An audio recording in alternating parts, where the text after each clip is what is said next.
All right, what is up, everybody, and welcome to the channel. Here to talk about the first two episodes released for the House of Ashur. And let me just say this right off the jump. When I heard the announcement of this show, like many people who loved Spartacus, a lot of hate out there.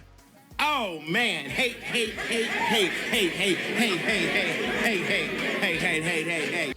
And I was amongst them. Like, I didn't give it a chance. I was like, this is stupid. This shit ain't gonna work. What the hell are they doing? And with all that being said, I was wrong. I was wrong. You know, it's actually pretty damn good. And I'll admit this. The original Spartacus show, I watched the first two. Let's say, put it this way. It took me about 4 episodes to buy in. The first 2 episodes, I was kind of like, I'm not feeling this. And I actually went a couple weeks. I forgot all about it. And then one day I went back and I watched it. And I basically watched most of it. And I finally bought in.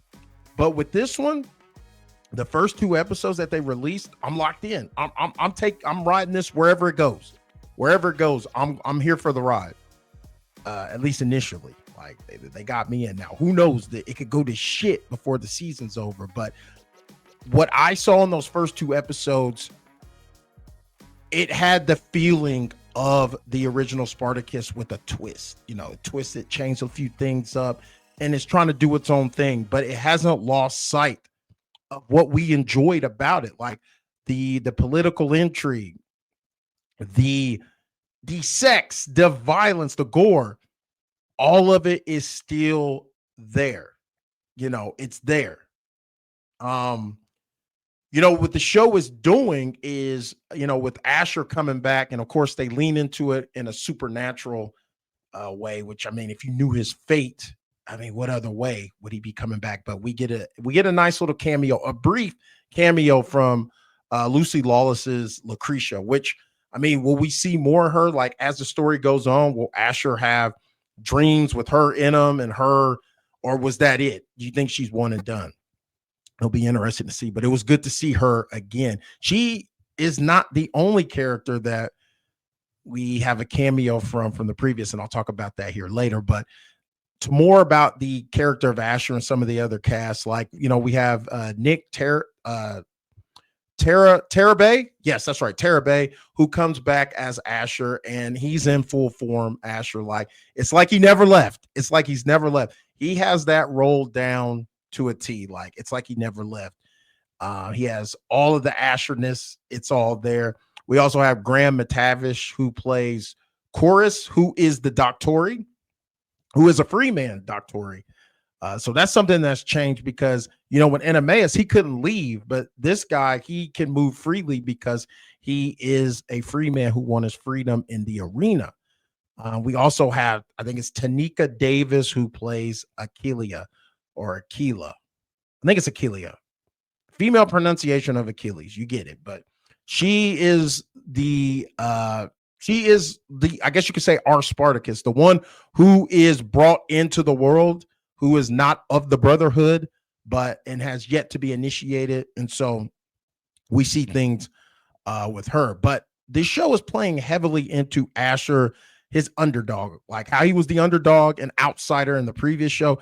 He has that as well here, where, yes, he is a Lanista. He did help the Romans take down Spartacus, but he's still viewed as that slave. He's looked down upon from the upper crust of the world, just like Batiatus was. So, and if you remember the original series, though Batiatus was a bit of a villain, because of, what he had to go through as an underdog, you caught yourself rooting for him. At least for me, I caught myself rooting for him because the upper crust, or the higher up, the people in higher positions than him, they were just so grimy that I just couldn't stand them. So anybody who was opposed to them was definitely a friend to me, even though we know Batiatus was ultimately a huge villain in the original Spartacus.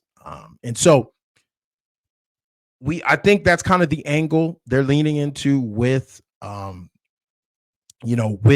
Ashur. Also, speaking of Spartacus, the show does a great job of not, leaning heavily into the rebellion, but it's still there. Like the remnants of it are still there, and people still speak of Spartacus, which, you know, um, definitely does make sense because the man, him and his slave army almost could have taken down the empire. And so there are embers of his philosophy and his rebellion.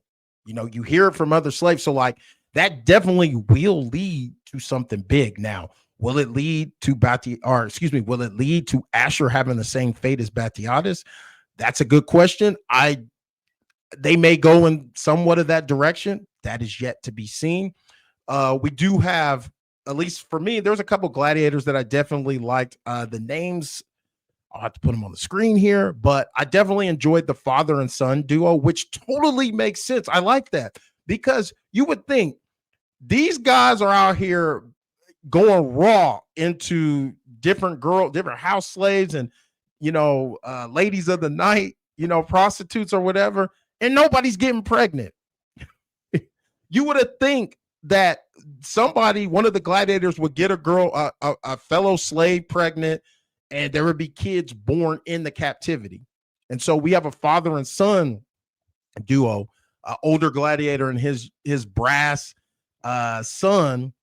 And I like those characters, which I think it's going to lead to tragedy because, I just have a sense that the father is probably going to, something's going to probably happen to the father in the arena or something. I think it's going to lead to tragedy, but I do enjoy their relationship. I'm definitely loving Graham McTavish as the Doctori. But yeah, like I said, I can't say this enough that it is Spartacus, but it's its own thing. And I think if people go in this with an open mind, they'll definitely enjoy this. Now, I know you're sitting here hearing me giving it all of its praises as if this is a perfect show. And no, it is not a perfect show by any means. I guess one of the lowlights for me is one of the things that put a bad taste in a lot of people's mind is when they saw, as they would call them, gladiatrix, female gladiator. They saw that and a lot of people was like, oh, hell no. Here we go with this woke independent women don't need no women. The sayings. I'll say this. As far as it goes, that would be my low light. It's like I don't think she's bad as an actress, but I think making her the centerpiece somewhat. I mean, I think Ashur is the centerpiece, but as with the gladiators, with her, I'm just not feeling it. Like it's like I said, it's not necessarily because she's a female. It's when she gets active in the fight scenes. It's just I can't buy it.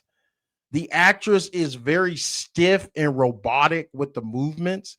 Like, look at the previous series with Saxa and some of the other female like they moved like warriors. They weren't as strong as the men, but they moved warrior like. This one, she's very stiff. Now, I don't know if this is a plot, like she's gonna build up to where she's like that bitch and can't be messed with, or like I said, with the actress, she just moving very robotic. It seems like she's thinking about I gotta hit my marks and 1, 2, 3, getting the steps down. Whereas, like, when you watch the other gladiators, it's very, very, very fluid. And the thing about it is her character is a warrior or has some fighting technique because that's how we meet her fighting. So like, it isn't like she was a house slave and then they like Navia, something like that where you could understand, but she has warrior skills.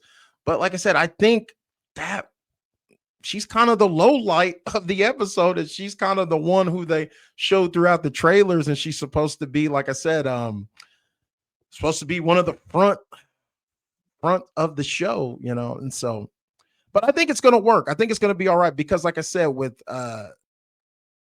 Ashur is really, the star of the show. I think, and everybody else bounces off of him. And like I said, Nick Tarabout is doing a great job. And I think he's going to have that same impact that Batiatus had, where you root and you hate him at the same time. And like I said, the political intrigue, we already got a mention of Caesar, which we have a different actor playing Caesar, but Caesar's going to be a large part of this series. So I'm definitely here for it. Telling you guys, check it out. Those of you who are apprehensive about it, it's like, look, it's not as bad as you think it is. I'm not saying it's perfect. I'm not saying it's better than the original, but it definitely does its part to give you the feel, and it's doing its own thing. So yeah, guys, that's all I got to say about that. As far as the first 2 episodes, I'll be reviewing, of course, this whole first season or whatever. But as for me, as of right now, I'm in. I'm going to ride this thing out. So with that being said, everybody, like I always say, if it's for 1 minute, 5 minutes of the whole damn video, I appreciate you taking time out of your day to view my content. If you haven't, do me a favor, hit that subscribe. It don't cost you nothing.